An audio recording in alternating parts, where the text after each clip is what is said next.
কথা বলছি, পুলিশ এসে গৌতমকে জিজ্ঞেস করছে যে এখানে এত পাবলিক কেন। আমি এসে দেখছি গাড়ি মারি পড়ে আছে, ওই তো বলছি তো, আমি এসে গাড়ি মারি এসে পড়ে আছে দেখলাম। এবার গৌতমকে জিজ্ঞেস করছে কি হয়েছে, বলছে এত পাবলিক কেন। আমি তখন বলেছি যে স্যার পাবলিকরা যে এত এসছে পাবলিকের জন্যই কিন্তু এই 6টা লোক বেঁচেছে।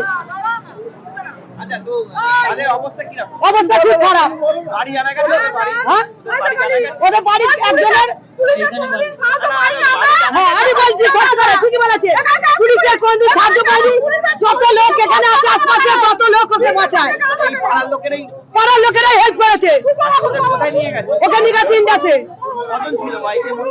আমি দেখিনি কজন ছিল, 6জনকে নিয়ে গেছে টোটো করে, জানলাম এসে দেখলাম কাজ থেকে এসছি। আমি জানি না 3জন ছিল কি, আর কোনোদিন পুলিশ অ্যাক্সিডেন্ট হয়েছে আর কি হবে। ওই আধা ঘন্টা আগে হয়েছে। হ্যাঁ 10:30টার দিক করে ওই সব এই গাড়ি এদিকে চলে এসছে, আর ওই তোমার ওই রোডের উপরে 6জন পড়েছিল। মানে গাড়িতে কজন করেছিল এবারে সেটা তো দেখি, সেটা তো আমি তো ওখানে সম্পত্তি ছিলাম। আচ্ছা, খুব জোরে আওয়াজ হয়েছে। হ্যাঁ আওয়াজ হয়েছে, আওয়াজ হতে এইরকম আমরা এসে দেখি না এই অবস্থা। জানা গেল কজন, ওদের বাড়ি কোথায়? না না বাড়ি কিছু জানা যায় না, বাড়ি জানা হেলমেট পরেছিল না, কারো তো হেলমেট ছিল না। গাড়ি তো অনেকটাই ক্ষতি হয়েছে। হ্যাঁ গাড়ি তো ক্ষতি হয়ে গেছে। ওদের শরীরের কন্ডিশন কি দেখলেন? ওদের এখন অবস্থা খুবই খারাপ।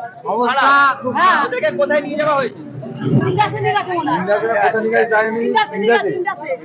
সরকারি হাসপাতালে নিয়ে গেছে। আপনার নাম? অধিক ঘোষ।